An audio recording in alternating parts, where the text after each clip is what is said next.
আসসালামু আলাইকুম ওয়া রাহমাতুল্লাহ।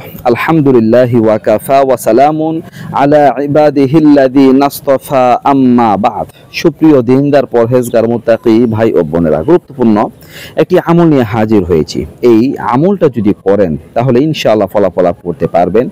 মা বোনেরা এই আমলটা করবেন স্বামীর জন্য। যদি আপনার স্বামী আপনার প্রতি নারাজ থাকে, কোনো কারণে যদি অসন্তুষ্ট থাকে, আপনার সাথে ঝগড়া হয়েছে, মনোমালিন্যতা তৈরি হয়েছে, স্বামী আপনার প্রতি রাগ করে আছে, তো আপনি তার অভিমান, তার রাগকে ভাঙানোর জন্য এই আমলটা করতে পারেন। খুবই কার্যকরী, পাওয়ারফুল একটি আমল আপনাদের প্রত্যেকের করা দরকার যারা এই সমস্যায় থাকবেন। বন্ধুরা, কোরআনে কারিমের একটি আয়াত সূরা বাকারার 165 নম্বর আয়াত, কোনো মিষ্টি দ্রব্যের উপরে এই আয়াতটা পরে ফুঁক দিবেন, তাহলে ইনশাআল্লাহ আপনার স্বামীর রাগ দূর হয়ে যাবে, গোসা দূর হয়ে যাবে, আপনার প্রতি সন্তুষ্ট হবে। তো আয়াতটা আপনাদের পড়ে শোনাচ্ছি। তো এই আয়াতটা পাঠ করে মিষ্টির দ্রব্যের উপর ফু দিলেই কাজ হয়ে যাবে। ওই মিষ্টির দ্রব্যটা আপনি আপনার স্বামীকে খাওয়াবেন, ইনশাআল্লাহ 100% ফলাফল লাভ করতে পারবেন। তো চলুন আমরা আয়াতটা দেখি। বিসমিল্লাহির রাহমানির রাহিম।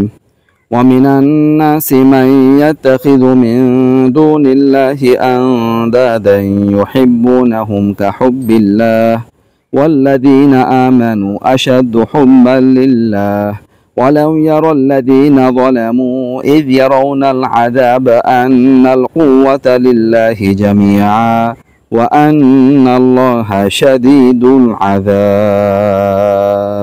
প্রিয় বন্ধুরা, এই হচ্ছে সূরা বাকারার 165 নম্বর আয়াত। আপনারা পাঠ করে মিষ্টি দ্রব্যের উপর ফু দিয়ে স্বামীকে খাওয়াবেন। মা বোনেরা যারা আছেন, ইনশাআল্লাহ আপনার স্বামীর রাগ গোসা দূর হয়ে যাবে, আপনার প্রতি খুশি হয়ে যাবে ইনশাআল্লাহ।